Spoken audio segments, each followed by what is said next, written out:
could decide the outcome of this presidential election. Yeah. You hear it more than I do. People want to know more about you and about your specific plans.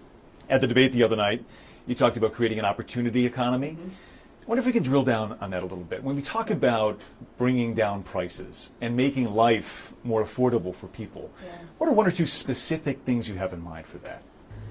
Well, I'll start with this. I grew up a middle-class kid. My mother raised my sister and me. She worked very hard. She was able to finally save up enough money to buy our first house when I was a teenager. I grew up in a community of hardworking people, you know, construction workers and nurses and teachers. And I try to explain to some people who may not have had the same experience, you know, but a lot of people will relate to this. You know, I grew up in a neighborhood of folks who were very proud of their lawn, you know, and I was raised to believe and to know that all people deserve dignity, and that we as Americans have a beautiful character. You know, we have ambitions and aspirations and dreams, but not everyone necessarily has access to the resources that can help them fuel those dreams and ambitions. So when I talk about building an opportunity economy, it is very much with the mind of investing in the ambitions and aspirations and the incredible work ethic of the American people, and creating opportunity for people, for example, to start a small business. My mother, you know, worked long hours, and our neighbor helped raise us. We used to call her, I still call her, our second mother. She was a small business owner. I love our small business owners. I learned who they are from my childhood, and she was a community leader. She hired locally. She mentored. Our small businesses are so much a part of the fabric of our communities, not to mention, really, I think, the backbone of America's economy. So my opportunity economy plan includes giving startups a $50,000 tax deduction to start their small business. It used to be $5,000. Nobody can start a small business with $5,000. But investing in people's innovative ideas and giving them the ability to go for it. Opportunity economy means, look, we don't have enough housing in America. We have a housing supply shortage.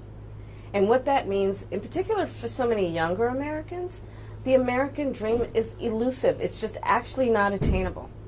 So part of my plan is to work with the private sector and housing developers to give them a tax credit, to be able to partner with us as the government to build, and my goal is 3 million new homes by the end of my first term. In addition, to help people who just want to get their foot in the door, literally, and so giving first-time home buyers a $25,000 down payment assistance to be able to just get in the door, and then they will do the work that they need to do to save and to pay that mortgage and to build wealth for themselves and their family.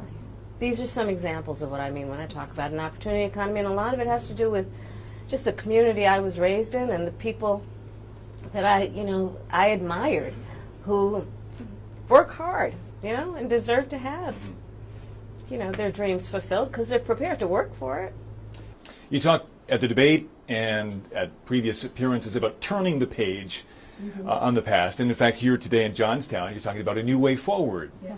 I think some people have a question, given maybe your current role as Vice President of the United States, how different you are from Joe Biden. And so I wonder if there are one or two spots, policy areas or approaches where you would say, I'm a different person. Well, I'm obviously not Joe Biden. And, I offer a new generation of leadership. And so, for example, thinking about developing and creating an opportunity economy where it's about investing in areas that really need a lot of work, and maybe focusing on, again, the aspirations and the dreams, but also just recognizing that at this moment in time, some of the stuff we could take for granted years ago, we can't take for granted anymore. For example, another plan that I have that is a new approach is to expand the child tax credit to $6,000 for young families for the first year of their child's life. because that is obviously a very critical stage of development of a child. And a lot of young parents need the help to buy a car seat or a crib or clothes for their kids. And so my approach is about new ideas, new policies that are directed at the current moment. And also, to be very honest with you, my focus is very much in what we need to do over the next 10, 20 years to catch up to the 21st century around, again, capacity, but also challenges. Crime and public safety are two major issues right at the forefront of voters' minds, in Philadelphia as well, where crime is a significant issue. When we talk about crime, the conversation turns to gun safety as well. And I think you actually probably caught a lot of people off guard, maybe a bit by surprise in the debate the other night when you mentioned that you are a gun owner. I know you said it in 2019 as well. Mm-hmm. I want to talk about your values on this issue. When it comes to gun ownership, where do you draw the line in America on gun ownership and gun use? Well, like you said, Brian, I am a gun owner, and Tim Walz, my running mate, is also a gun owner. We're not taking anybody's guns away. I support the Second Amendment, and I support reasonable gun safety laws. Part of my approach to this is I was a career prosecutor for most of my career. I have personally prosecuted homicide cases. I have personally looked at autopsies. I have personally seen what assault weapons do to the human body. And so I feel very strongly that it is consistent with the Second Amendment and your right to own a gun to also say we need an assault weapons ban. They're literally tools of war. They were literally designed to kill a lot of human beings quickly. I say we need universal background checks. The majority of NRA members support that. Why? Because it's just reasonable. You just might want to know before someone can buy a lethal weapon if they've been found by a court to be a danger to themselves or others. You just might want to know. Two final questions, if I might. Sure.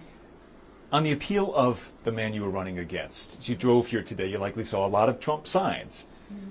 He has an historic appeal in this country. And as you are someone running against him and trying to understand that, I wonder how you distill it. What do you understand his appeal to be? And how do you speak to his voters? Or maybe people who just share his values but are open to something else? I, based on experience and a lived experience, no. In my heart, I know, in my soul, I know that the vast majority of us as Americans have so much more in common than what separates us. And I also believe that I am accurate in knowing that most Americans want a leader who brings us together as Americans and not someone who professes to be a leader who is trying to have us point our fingers at each other. I think people are exhausted with that approach, to be honest with you. I think people want a leader who has common sense and tries to find common ground. I'm supported by over 200 Republicans who worked for both Presidents Bush, John McCain, and Mitt Romney. I'm supported by the former Vice President Dick Cheney, former Congress member Liz Cheney. And I think people are more willing now, in light of the hate and division that we see coming out of Donald Trump, to say, hey, let's put country first. And I think that just makes us stronger and more healthy as a country. To say, look, we can all debate our differences around, various policies, but let's stop with the division. Like, enough of that. Let's bring everybody together. And finally, as you introduce yourself to America in a new way, they've heard much of your story at the Democratic National Convention and in that debate earlier this week. If there's one thing that you wish Americans knew about who Kamala Harris is that you don't think they know yet, what would that be? I don't know. I mean, probably it's not very different from anybody watching right now. I love my family. One of my favorite things that I lately have not been able to do is Sunday family dinner. I love to cook. I have incredible friends. My best friend from kindergarten is still my best friend. I think that, I mean, I have a career that really, and I said it the other day, you know, as a career prosecutor, I never asked a victim of crime, were they a Republican or a Democrat. The only thing I ever asked them is, are you okay? And I think that's the approach that most Americans want, regardless of who they voted for in the last election, in terms of turning the page and charting the way forward. I imagine you're looking forward to cooking Sunday dinner again. I am looking for it. Yes, I am looking forward to cooking. With the whole family gets involved, the kids each have their role. Yeah.